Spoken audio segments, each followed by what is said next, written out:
Bonjour à tous, bienvenue à ce nouvel expresso d'Engie Entreprise et Collectivité. Le principe de ce rendez-vous est très simple.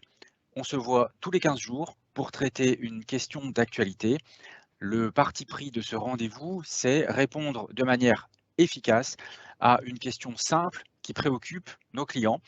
La question, le sujet qui préoccupe le plus nos clients en ce moment, c'est effectivement les prix de l'énergie. Aujourd'hui, le thème de notre rencontre, c'est les solutions concrètes face à la hausse des prix.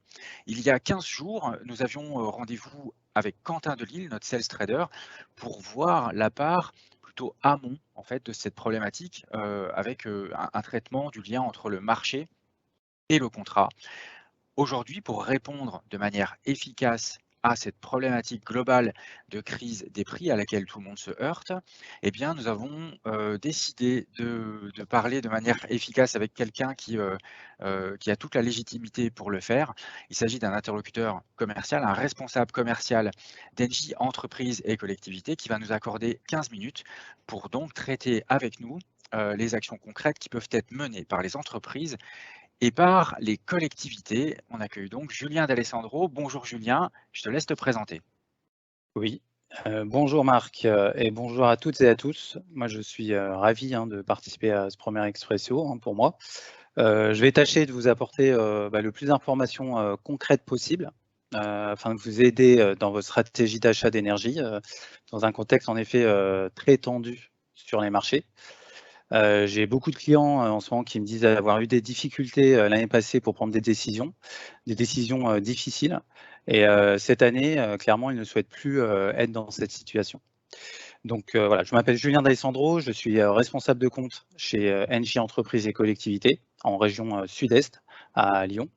Et mon rôle est d'accompagner les industriels, petits ou grands, les entreprises tertiaires sur tous les sujets de l'énergie. Ça passe de l'optimisation budgétaire à la gestion des comptes et aussi sur un accompagnement pour mettre en place des solutions de verdissement. Très bien, merci en tout cas de nous accorder ce temps. Julien, on sait qu'on traverse un contexte, en fait, on sait qu'on traverse une période qui est complexe. Le contexte, on en a parlé à plusieurs reprises, d'ailleurs tous les médias, comme ils le peuvent, en fait, en parlent avec plus ou moins de précision. Cette crise inédite a encore eu quelques rebondissements cette semaine avec les annonces particulières sur la baisse de la production, notamment du côté du nucléaire français. Mais globalement, pour cet échange aujourd'hui, on voudrait avoir quelque chose, vraiment une approche liée au terrain. Quels sont, d'après toi, les grands enjeux dans le domaine de l'énergie pour une entreprise en 2022? Oui, bien Marc, je dirais que les enjeux sont nombreux pour une entreprise. Et en effet, bon déjà on sort d'une année 2021 donc très compliquée sur les marchés. Et pour le moment 2022 s'annonce également très particulière puisque compte tenu des niveaux de marché qu'on a depuis le début de l'année en gaz et en électricité, on est toujours quand même très élevé. Et on ne voit pas encore le bout du tunnel de cette crise-là. Pour donner des ordres de grandeur, nous sommes passés aussi l'année dernière quand même d'un marché à 50 € le mégawattheure à plus de 400 € du mégawattheure en fin d'année.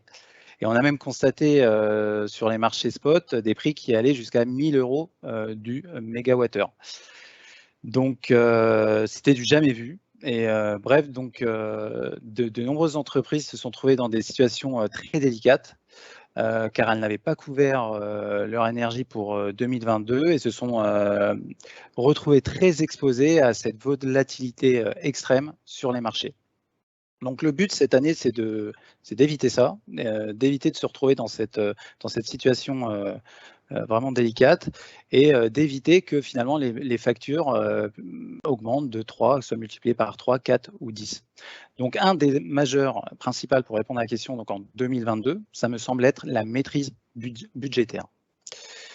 Donc pour cela, la clé, c'est donc l'accompagnement dans la gestion du risque et encore plus en ce moment avec la volatilité qu'on observe sur les marchés. D'accord, je vois. Donc, si on comprend bien, donc il y a cet aspect prix qui est important dans une équation globale. Cette équation, d'ailleurs, on pourrait la modéliser par le produit en fait de 3 éléments. Le prix de l'énergie que nous achetons, la quantité achetée, ça resterait un basique, mais on ajoute une dimension qualitative pour obtenir un budget global. Ce que je crains et qu'on entend aussi dans d'autres interfaces avec nos clients, c'est que s'il existe une course à la performance, au profit du prix, voire même enfin, surtout du prix, est-ce que ça ne se fait pas au détriment finalement des enjeux environnementaux? Qu'est-ce que tu en penses? Alors, non, Marc, moi je pense que justement, hein, il y a aucune opposition à cela. Je pense qu'il est tout à fait possible, d'avoir une stratégie, de maîtrise budgétaire et en même temps de progresser dans sa démarche environnementale. C'est même, je dirais, complémentaire et c'est pas forcément compliqué en fait, à mettre en œuvre. Voilà, on pourrait imaginer, alors il y a plusieurs étapes, hein. Une première étape assez simple finalement qui passerait par des opérations, de sensibilisation auprès des employés de l'entreprise, donc communiquer des bonnes pratiques. Donc ça permettrait déjà d'avoir voilà, des économies, d'énergie et puis du coup une démarche environnementale. Une seconde étape qui viserait donc à mettre en place des actions de performance énergétique, donc un peu plus élaborées, mais finalement assez simples et assez rapides à mettre en place et qui nécessitent des investissements relativement faibles, avec un bon retour aussi sur un investissement, un retour assez rapide. Donc ça serait par exemple des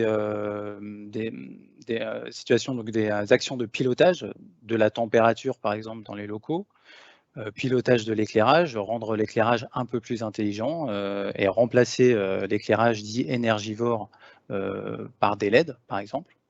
Et puis ça peut passer aussi par des solutions qu'on peut proposer de souscrire à des garanties d'origine en électricité ou en gaz. Donc ces garanties d'origine viennent en complément de vos contrats de fourniture d'énergie et elles permettent de participer finalement à la baisse de vos émissions CO2 dans vos bilans carbone, et cela à un coût relativement raisonnable.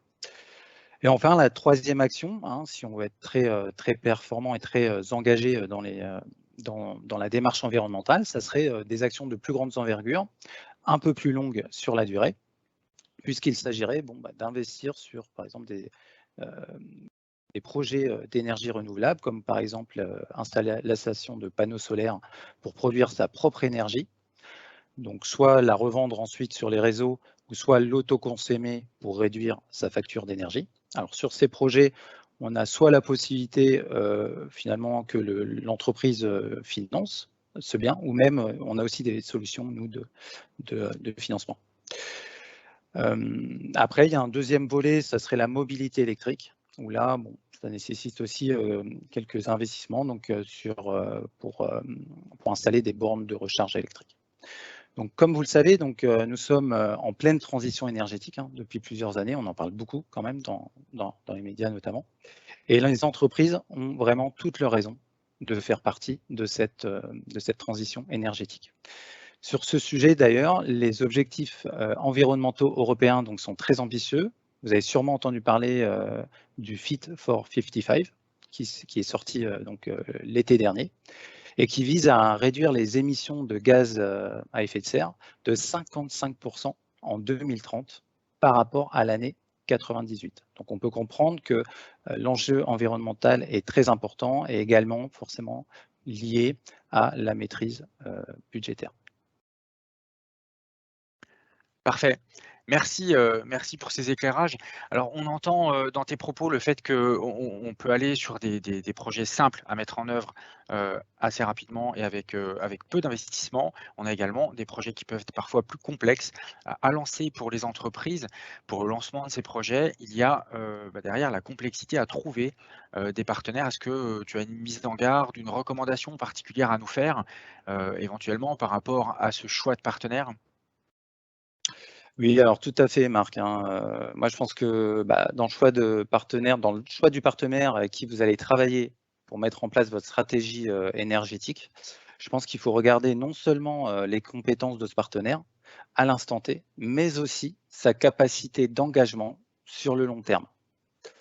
Cela passe forcément par les moyens et les ressources qui sont mis à votre disposition pour réussir ces projets. Alors, il faut savoir que chez Engie, entreprises et collectivités, nous sommes quand même 90 responsables de comptes environ, répartis dans toutes les régions de France, afin d'être au plus près des clients. On attache beaucoup d'importance à la proximité. Et de même, chaque responsable de compte travaille en binôme avec un responsable parcours client. Ce binôme est dédié à la gestion de votre compte. Il s'occupe de la facturation, de vos demandes techniques, demandes contractuelles ou commerciales. Donc, nous sommes donc vos interlocuteurs privilégiés et dédiés sur tous ces sujets. Donc, concrètement, qu'est-ce que ça veut dire? 1, vous bénéficiez d'un contact en direct. 2, vous ne passez pas par une hotline et vous évitez des délais d'attente beaucoup trop longs. Et 3, vous avez toujours une réponse à vos demandes. Donc, par rapport aux actions environnementales justement citées précédemment, ça veut dire que nous avons cette capacité de conseil en interne et aussi nous avons les moyens de vous accompagner sur tous ces sujets. Parfait, merci Julien, ça semble très important de le préciser.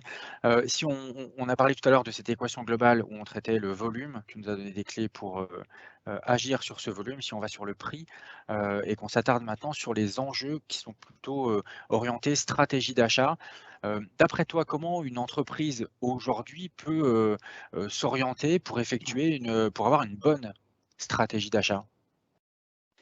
Oui, ben, c'est encore une excellente question à Marc, hein. Donc avant toute chose, moi je tiens à préciser qu'il n'y a pas de formule magique unique, parce que chaque entreprise est différente. Elle gère le risque de façon différente, elle a des objectifs budgétaires différents. Donc d'un point de vue stratégique quand même cette année, je pense que tout dépend finalement des échéances de contrat en cours. Si on prend le cas des contrats, des clients des entreprises qui ont des échéances de contrats en fin d'année 2022 ou en cours d'année 2022, c'est-à-dire à peine dans quelques mois. Là, on peut dire qu'il y a urgence et je dirais que le conseil, un des premiers conseils, ça serait de placer le dossier énergie sur le haut de la pile de votre bureau et d'étudier vraiment assez rapidement ce sujet. Donc dans ce cas-là, si votre contrat il arrive à échéance en fin d'année, la première solution, je dirais que ça serait de partir tout simplement sur un prix fixe long terme pour amoindrir l'impact des prix court terme qu'on observe actuellement sur les marchés, parce que les prix court terme en ce moment sont plus élevés que les prix long terme. On appelle cette période, donc on est en backwardation, c'est-à-dire que les prix lointains donc, sont moins élevés que les prix court terme. Donc si on réalise un contrat prix fixe long terme, ça a l'avantage d'avoir un prix moyen plus intéressant qu'un prix sur un contrat de 12 mois. Par contre, le seul inconvénient, c'est qu'on bloquerait ce prix donc sur une longue période et on ne pourrait plus retoucher ce prix. Donc si le marché venait à rebaisser entre-temps, voilà, ça ne pourrait pas être fait. En revanche, ça permettrait tout de même d'avoir une maîtrise budgétaire long terme. La deuxième solution, c'est de mettre en place dès à présent un contrat indexé, même s'il n'y a que quelques mois devant nous pour surveiller les marchés. Donc l'idée, dans ce contrat indexé, c'est de surveiller les marchés pendant une période et de réaliser très rapidement une première fixation. Comme ça, si dans le cas où le marché augmente, finalement, si le marché augmente, au moins vous avez déjà fait cette première fixation et il ne reste qu'une partie des volumes à couvrir, par exemple 50%, dans le cadre d'une deuxième fixation. Donc, dans le cadre de cette deuxième fixation, il y aurait deux scénarios possibles. Soit le marché baisse, mais alors là, tant mieux. Dans ce cas, vous aurez un prix moyen beaucoup plus bas. Et si dans le cas où le marché venait encore à augmenter, parce qu'en ce moment, on observe encore quand même quelques sujets de tension sur les marchés, au moins vous auriez déjà fait une première fixation à un prix plus bas. Le deuxième cas, je dirais que c'est les entreprises qui ont un contrat qui arrive à échéance beaucoup plus tard, donc en 2024 par exemple, ou même 2025. Donc ces entreprises, elles ont aujourd'hui la chance, entre guillemets, de ne pas être dans cette crise actuelle et finalement d'avoir passé ce cap là 2021-2022. Et donc elles ont du temps devant elles et je pense qu'elles je pense que ce qui serait intéressant, c'est de profiter de ce temps-là en anticipant et de suivre les marchés pour pourquoi pas prendre un début de position sur ces périodes lointaines, donc 2025, 2026. Alors, le but, c'est pas forcément de tout couvrir aujourd'hui, mais de profiter de cette tendance backwardation et donc de ces échéances lointaines moins chères pour couvrir, par exemple, 25%. Même si, bon, aujourd'hui, les prix 2025-2026 sont quand même sont très intéressants, mais quand même un peu plus élevés que ce qu'on avait avant la crise Covid et même pendant la crise Covid au moment de la première vague, mais ils sont quand même très intéressants et ça peut être vraiment un sujet à étudier. Donc, c'est cette anticipation sur les marchés lointains si vous avez cette possibilité-là.